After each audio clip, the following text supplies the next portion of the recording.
देखो परसों जब मैंने केरला स्टोरी पार्ट 1 देखा ना, उसको देखने के बाद मेरी अंदर से रूह कांप गई कि भाई किस तरीके की चीज़ें दिखाई जा रही हैं। एंड हाँ, उसके अंदर वो डाटा मैनिपुलेटिव थे, उसके अंदर बहुत सारी चीज़ें गड़बड़ी वाली दिखाई गई थी। एंड ऑल्सो कुछ चीज़ें भाई टूरिज्म पे बेस लगती है मुझे, जो भी मैंने ओवरऑल रिसर्च करी। भाई डर लगता है उसको देखने के बाद, वो अंदर से ट्रॉमा दोबारा से जाग उठता जब उसके बारे में रात को सोते समय एक बार रिमाइंड मारते कि भाई क्या मूवी देखी थी मैंने सुबह। एंड उसके बाद हाँ, केरला स्टोरी पार्ट 2 देखने के बाद तो भाई मेरे थॉट्स कुछ अलग ही हैं। मेन मोटिव यही था कि भाई इनको पैसा कमाने थे तो इन्होंने पार्ट 2 बना दिया। इनको वो चीज़ें नहीं दिखानी थी जो उन लोगों पे बीती है। केरला स्टोरी पार्ट 1 के मुकाबले ये मूवी बहुत ही ज़्यादा फीकी है।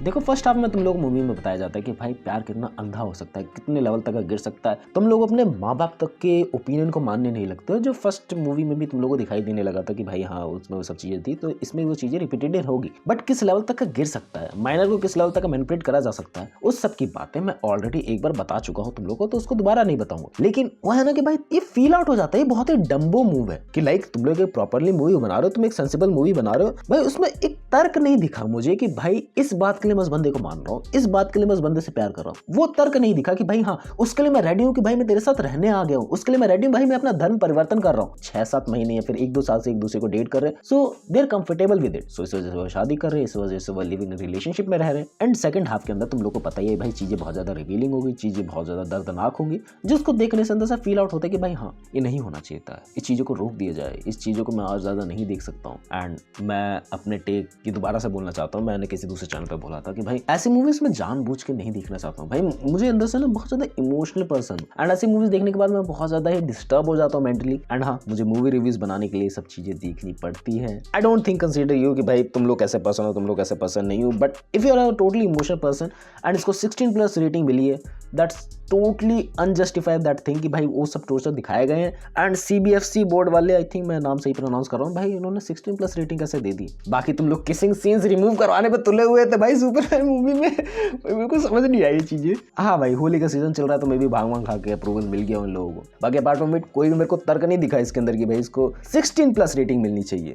एंड मैं कहूँ जब तुम लोगों को 16+ रेटिंग मिल गई, तुम लोग इतना ब्रूचल जा ही रहे थे, थोड़ा सा और चले जाते 18+ रेटिंग ले लेते भाई, काइंड ऑफ वो ब्रूचल और टॉर्चरनेस के मामले में और ज्यादा चीजें फील आउट होती, ऐसा मुझे लगता है। बाकी आई एम रॉन्ग भाई, मैं as a movie point of view से इसको जज कर रहा हूँ, मैं as a propaganda point of view से नहीं जज कर रहा हूँ, उस पर भी आऊंगा थोड़ी देर में। एंड सेकंड हाफ में और बात लेकर चले तो वो टॉर्चरनेस दिखाई देती है अंदर से, लेकिन वो टॉर्चरनेस में भी डम्बो नजर आती है। भाई किसी बंदी के पास फोन है, किसी बंदी के पास इन 3-4 में से किसी के पास एक फोन है, वो बता सकती है घर पे, वो सब चीजें कंफर्म कर सकती है, लेकिन शी इज वेटिंग कि भाई उसके साथ और बुरा क्या हो सकता है। कितना डम्बो मूव लगता है ना भाई, लगता है मूवी के अंदर वो चीजें जस्टिफाई नहीं, बस दिखा दी गई है कि लड़के डम्बो होती है। एंड फर्स्ट हाफ उसको जस्टिफाई कर सकता था अगर उसकी लव स्टोरी वाला एंगल दिखाया जाता कि भाई हाँ वो प्यार में पड़े हुए हैं, वो प्यार में जस्टिफाई कर रहे हैं, तो that's why they trust more and that's why वो ज्यादा एक्शंस नहीं ले रहे। एंड जब बात हद से ज्यादा बढ़ने लगी तब जाके एक्शन ले रहे, बट वो दोनों चीजें आपस में लिंकअप नहीं होती। एंड द थर्ड हाफ अगर मैं उसकी बात करना चाहूँ तो भाई वो और भी ज्यादा बेहुदा मुझे लगता है। तुम लोगों को मूवी पॉइंट ऑफ व्यू से लगा होगा कि भाई वो थर्ड हाफ बहुत ही ज्यादा अच्छा था, एट द एंड सब चीजें गुड हो जाती हैं, बट मेरा एक बात तर्क लेके चलो कि भाई अचानक से सब चीजें कैसे हो गई। एंड मूवी तुम लोगों को उस सब चीजों से अवेयर कराने आई थी कि भाई ये सब चीजें जो घटना घट रही है कहीं ना कहीं पर, उससे अवेयर कराने, लेकिन movie at the end selling point क्या रखती कि भाई पैसा कमानी, केरला पार्ट 1 ने पैसा कमाया था, केरला पार्ट 2 भी कमाएगी। That was the main reason that movie is making, like 30 crore में वो मूवी बनी थी एंड 300 करोड़ रुपए वो मूवी ने कमाए थे। उस मूवी के बारे में बहुत ज्यादा प्रोपेगेंडा हुआ था कि भाई वो मूवी उस लेवल की है, उसमें उतने ज्यादा नंबर मैनिपुलेटिव करके दिखाए गए थे, लाइक 10,000 नंबर्स कुछ करके उन्होंने बताया था, एंड बाद में जाके उस नंबर को बहुत ही ज्यादा तरीके से मैनिपुलेट करा था। नंबर कहीं ना कहीं मैनिपुलेटिव थे, बट वो ओवरऑल टूरिज्म पे बेस नजर आती है। एंड दैट वन मूवी, इसके भी प्रोपेगेंडा चालू होंगे, इसके भी ओवरऑल चीजें चालू होंगी, लेकिन मूवी पॉइंट ऑफ व्यू से इसका काम क्या था। जब तुम ट्रू बाय इंस्पायर्ड बाय लगा रहे हो तो मैं सब वीडियो तुम लोगों को अवेयर करना चाहिए इस स्टोरी के बारे में लोगों को, बट तुम नहीं कर रहे हो। तुम क्या कर रहे हो, तुम्हारा सिर्फ ये मोटिव है कि कितना ज्यादा हम लोग गिनौना जा सकते हैं, कितना ज्यादा हम लोग टॉर्चर दिखा सकते हैं कि भाई वो बंदी कितना दर्द में थी, बस वो दिखा देना है। तुम्हारे पास फ्रीडम थी, तुम्हारे पास इस बार पैसे थे, एंड वहीं से दोबारा से डायरेक्टर ने क्या सोचा कि भाई लव एंगल उठाते हैं, उसमें दोबारा से रिलीजन छिड़कते हैं, वही एट द एंड चीजें सब कुछ सही हो जाएंगी।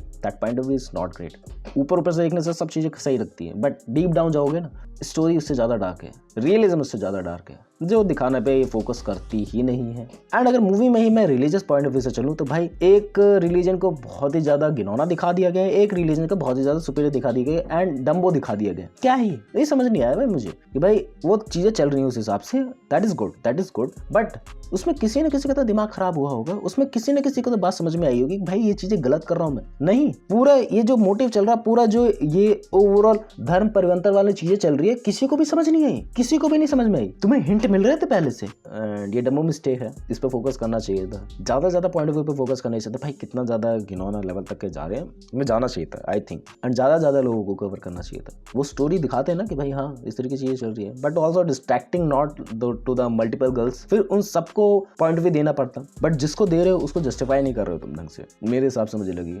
और एंड जिस पे फोकस करना चाहिए था कि भाई प्यार वगैरह के चक्कर में पढ़ने से पहले क्या सब चीजें सोचनी चाहिए, क्या सब चीजें करनी चाहिए, वो एंगल दिखाना चाहिए था जो उस चीज को जस्टिफाई करता है कि भाई बाद में जाके तुम्हारे साथ क्या क्या चीजें हो सकती, वो चीज को दिखाया नहीं गया। बस चीजें शुरू में लास्ट में फास्ट फॉरवर्ड कर दी गई है एंड तुम लोगों के सामने टॉर्चर परोस दिया गया। एंड ये टॉर्चर चलेगा भाई, मेरी बात मान, क्योंकि हमारे दिमाग में कहीं ना कहीं तो इमोशन वाली चीजें है ना कि भाई हम लोग कितना ज्यादा डरते हैं इन सब मामलों से, एंड डरना जरूरी है इस मामलों में, वो इमोशनल एंगल आ गया ना बीच में, तो दैट्स व्हाई ये मूवी वहाँ पर खेल गई एंड वो खेल जीत गई काइंड ऑफ। कुछ लोगों को पसंद आने वाली है, कुछ लोगों को नहीं पसंद आने वाली, कुछ लोग मेरी तरह क्रिटिसिज्म, कुछ लोग मेरी तरह थॉट्स बोलेंगे कि भाई क्या चीज़ें थी, किस तरीके से करना था, इसको ऐसे नहीं परफॉर्म करना था, उसको वैसे परफॉर्म करना चाहिए था, that's could be better. But now हम लोग कह सकते हैं भाई लोग सीक्वल्स पे फोकस नहीं कर रहे, लोग फोकस कर रहे हैं कि भाई कैसे उससे ज़्यादा पैसा कमाया जाए, दिल को छू लिया जाए, टॉर्चर दिखाया जाए, गिनौनी से गिनौनी चीज़ दिखाई जाए एंड वो पैसा कमा कर चली जाएगी मूवी। एंड हमारे दिमाग में क्या रहेगा, थॉट्स, हमारे दिमाग में क्या रहेगा, भाई ये प्रोपेगेंडा मूवी थी, नंबर्स और आंकड़ों में गड़बड़ी थी, और इसकी अगर बात लेके चलिए जो लास्ट में फैक्ट्स दिखाए गए हैं, अच्छा तुम लोगों ने खेला भाई, अच्छा खेल लिया तुम लोगों ने, अच्छा बच गए तुम लोग करते रहो भाई। अब मैं बिल्कुल भी नहीं कह रहा हूँ कि भाई ये सब चीज़ें हुई नहीं है, ये सब चीज़ें कहीं हो नहीं रही है हमारे यहाँ कहीं पर भी, आए दिन हम लोगों के इसे सुनने को मिलते हैं भाई क्या चीज़ें हो रही हैं, क्या चीज़ें नहीं हो रही है इंडिया में, बट इतना डम्बो नहीं है कोई कि भाई तुम लोग मूवी बनाओ और हम लोग समझे नहीं। That's it for the my side, जो भी मुझे लगी चीज़ें बताने की कोशिश करी मैंने। मिलते हैं नेक्स्ट वीडियो में, बाय।